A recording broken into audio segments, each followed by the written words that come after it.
یہ ٹھیک آواز آ رہی ہے؟ سر یہ بتائیں کہ مہنگائی بے روزگاری بہت زیادہ ہے، عوام میں مایوسی پھیلی ہوئی ہے، آپ اپنے دور میں آپ نے کنٹرول بھی کیا چیزوں کو، آپ کیا سمجھتے ہیں کہ یہ چیزیں کیسے کنٹرول ہوں گی؟ مہنگائی اس وقت پاکستان کا نمبر 1 مسئلہ ہے، اور اس کمر توڑ مہنگائی کے خلاف اب اپوزیشن کمر بستہ ہو چکی ہے۔ اس وقت یہ یتیم بچوں اور بچیوں کی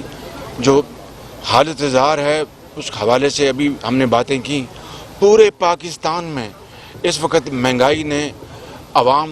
کا جینا محال کر دیا ہے، بے روزگاری عروج پر ہے، اور اس وقت عام آدمی کو اپنا جسم برقرار رکھنا مشکل ہو چکا ہے۔ آئے روز مہنگائی کے بم عوام پر گرائے جا رہے ہیں، اور جو سلیکٹڈ وزیر اعظم ہیں، میں نے آج سنا صحیح یا غلط ٹیلی ویژن پر کہ 80 افراد کا وہ ایک ڈیلیگیشن لے کے وہ سعودی عربیہ تشریف لے گئے ہیں۔ انہوں نے کس موقع کے اوپر یو ٹرن نہیں مارا۔ کہا کرتے تھے کہ اگر مہنگائی ہو جائے تو سمجھ لیجیے گا کہ وہ وزیر اعظم اور حکومت کرپٹ ہے،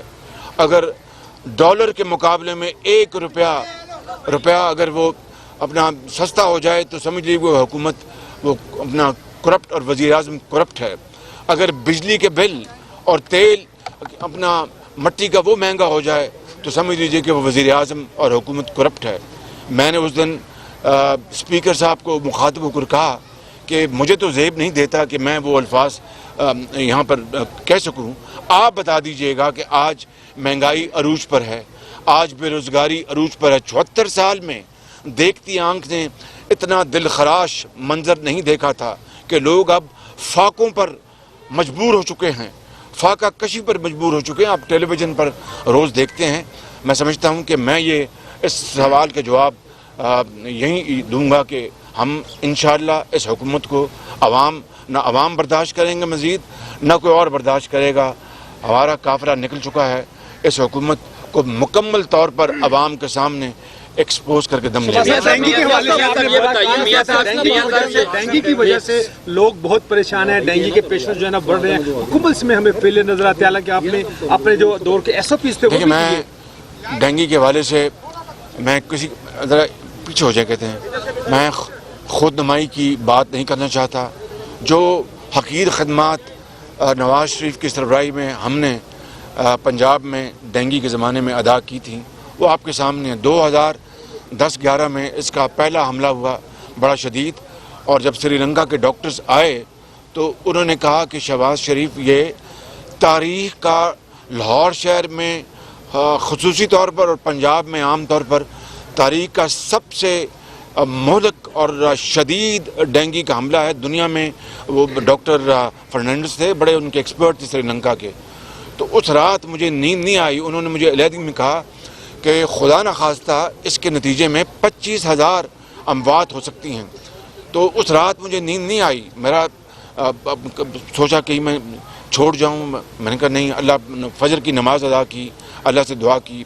اور اس سے گڑ گڑا کے دعا کی کہ یا اللہ ہمت دے ہمیں۔ اللہ نے پھر ہمیں ہمت دی۔ پھر آپ نے دیکھا کہ ہم کریا گئے، ہر جگہ پہنچے، ہم نے سپرے بھی کیے، ہم نے اسکولوں میں ہم نے وہاں پر لیکچرز بھی دیے، ہم نے پانی جو کھڑا ہوتا تھا اس کا اخراج بھی کیا، ہم نے مچھر کہیں پیدا نہیں ہونے دیا، اور پھر ایپٹیمولوجسٹ تھے جو ایکسپرٹس تھے ان کو ہم نے ہر جگہ بھجوایا، ڈاکٹرز کو ٹرین کروایا، ہم نے 100 ڈاکٹرز، نرسز اور ایکسپرٹس کو باہر بھجوایا، وہاں پر ادھر نہیں سری لنکا نہیں، دوسرے ملک میں بھجوایا، وہاں پر ہم نے ان کو ٹریننگ دلوائی ہم نے، اور ان کو اپنا کروڑوں روپے کا خرچ آیا، اور پھر واپس آئے 90 روپے جو اپنا ٹیسٹ تھا اس کا ڈینگی کا، 90 روپے اس کو پابند کیا، اور جو چاہے وہ فلاں لیبارٹری تھی، چاہے وہ کسی خان کی لیبارٹری تھی یا کسی اور کی لیبارٹری تھی، ہم نے کوئی تمیز نہیں کی۔ 90 روپے سے کوئی زیادہ چارج کرتا تھا ان کو ہم تھانے میں بھجواتے تھے، اور سڑکوں کے اوپر ہم نے ان کی لیبز کی باقاعدہ سیٹلائٹ لیبز لگوائیں، ہسپتالوں میں ہم نے فری علاج ہم نے ڈینگی کا کیا۔ اور میں جب ہسپتالوں میں جاتا تھا تو ایک سیلاب ہوتا تھا، یقین کریں، اور عوام کا ایک اپنا، اور مجھے خود خوف آتا تھا کہ یہ بیچارے ہزاروں لوگ جو ہیں یہ بیچارے پریشانی کے حال میں ہیں، کسی کی والدہ، کسی کے والد، کسی کی بہن کو بخار ہے، بیمار ہیں، تو وہ مجھے دیکھ کر تو کیا، لیکن اللہ کا شکر ہے کہ ان کو یہ اطمینان تھا کہ حکومت دن رات ان کی خدمت میں. صبح 6 بجے صبح ہم الحمدللہ اپنا اکٹھے ہوتے تھے پوری حکومت، اور یکجاں دو کال بالکل ایک مٹھی میں سیاستدان بیٹھے ہیں، ایکسپرٹس بیٹھے ہیں، چیف سیکرٹری بیٹھے ہیں، آئی جی بیٹھے ہیں، سیکرٹریز بیٹھے ہیں، اور محکمے کے جو ایکسپرٹس وہ بیٹھے ہیں، ڈاکٹرز بیٹھے ہیں، نرسز. وہ ایک عجیب وہ منظر تھا اور وہ ایک کیمپین بن گئی. تو بینکاک ہم نے بھجوایا تھا ان کو، 100 بندوں کو بینکاک بھجوایا تھا، اور وہاں پر ان کو جا کے ان کی ٹریننگ کروائی، اور اس کے بعد ہم نے ایک کتابچہ بنایا باقاعدہ، اور پھر ڈینگی بریگیڈز ہم نے، اور موسم کے بہت پہلے جنوری فروری میں بلکہ دسمبر میں خواجہ عمران نذیر اور خواجہ سلمان رفیق دونوں منسٹرز اور سارے ہم میٹنگ لیتے تھے، اور پھر جنوری اپنا دسمبر میں ہم سٹارٹ کر دیتے تھے، ریویوز کرتے تھے کہ بھئی کیا کیا کرنا ہے، سپریز کا باقاعدہ انتظام کراتے تھے، مشینوں کو ٹھیک کراتے تھے تاکہ کوئی خراب نہ ہو. تو ایک درد تھا، ایک چیلنج تھا. یہ بتائیے گا ڈینگی کے کنٹرول کرنے تو یہاں پر ابھی بھی ارکان اسمبلی کی اکثریت آپ کی ان کو ہی ہدایات جاری کر دیں کہ لوگوں کو بالکل دیکھیں، بالکل وہ، لیکن جو اختیارات ان کے پاس تو نہیں ہیں. حکومت کے پاس ایک پروٹوکول پڑا جو ہم نے بنایا ہوا تھا، کتاب، مکمل کتاب A to Z، ان میں ہر چیز لکھی ہے. اور اگر ارکان اسمبلی جو آپ کہتے ہیں لاہور میں، ہمیں اگر وہ اختیار اگر ہوتا تو میں دیکھتا کہ آج اس طرح کے حالات ہوتے نہیں بھائی، سوال پیدا نہیں ہوتا. اللہ تعالیٰ کے فضل و کرم سے مجال تھی کہ کوئی سستی یا تصال سے کام لیتا، ممکن نہیں تھا.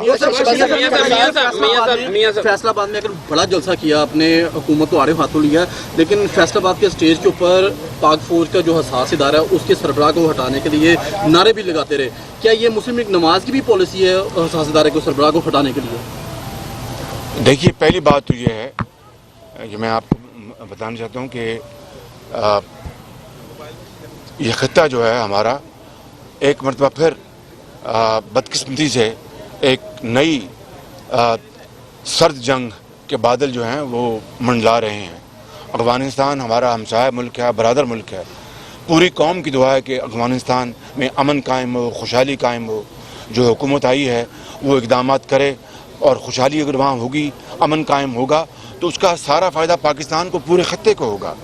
تو یہ ایک بات طے ہے کہ اس مرتبہ مسلم لیگ نون سمیت میں سمجھتا ہوں پوری قوم جو ہے وہ پاکستان کو کسی بین الاقوامی سازش کا اب حصہ نہیں بننے دے گی، اور پوری قوم یکسو ہے کہ پاکستان کی سالمیت اور پاکستان کے دفاع کے اوپر ہم آنچ نہیں آنے دیں گے. یہ ہمارا جو انٹرنیشنل پرسپیکٹیو ہے. اس کے تناظر میں اگر آپ دیکھیں تو فیصلہ آباد میں جس کی آپ نے بات کی ہے، وہ جو نعروں کی بات کی آپ نے، وہ نعرے جس نے لگائے اس کا ہماری پارٹی اس کا کوئی تعلق نہیں ہے. نہ وہ ہماری پارٹی کا کارکن ہے، نہ وہ ہماری پارٹی کا عہدیدار ہے. یہ میں بلا خوف تردید یہ آج بات کہنا چاہتا ہوں، اور یہ اس بات کو میرے خیال میں اب دوبارہ دہرانے کی ضرورت نہیں کہ نہ وہ ہماری پارٹی کا وہ شخص کارکن ہے، نہ وہ عہدیدار ہے. اب یہ بات جو آپ نے جو کی ہے، میں سمجھتا ہوں کہ کسی بھی ملک کے دفاع کے لیے، اس کی سلامتی کے لیے، اس کے امن کے لیے ایک مضبوط فوج، ایک پروفیشنل فوج، پیشہ ورانہ فوج ایک لازم و ملزوم ہے، جزو لا ینفک ہے کہ ایک کسی بھی ملک کے اندر، پاکستان کے اندر، پاکستان کی دفاع اور اس کے امن سلامتی کے لیے ہماری ایک مضبوط فوج، ایک پروفیشنل فوج ایک بنیادی بات ہے. اور لہٰذا ادارے کے اندر پوسٹنگ ٹرانسفرز ہونا یہ اس کو ادارے کی روٹین کا کام ہے. اس میں ہمیں کسی کو انٹرفیئر کرنے کی نہ کوئی ضرورت ہے، نہ ہونی چاہیے، نہ کبھی ہوئی. البتہ میں بات ان کے مکمل، البتہ یہ ضرور ہے کہ اس تناظر میں سمجھتا ہوں کہ افواج پاکستان کے جو اداروں کے سربراہ جو ہیں، جو بھی ادارے ہیں افواج پاکستان کے سربراہوں کے خلاف عوامی جلسوں میں نعرے لگانا نہ صرف قومی مفاد کے خلاف ہے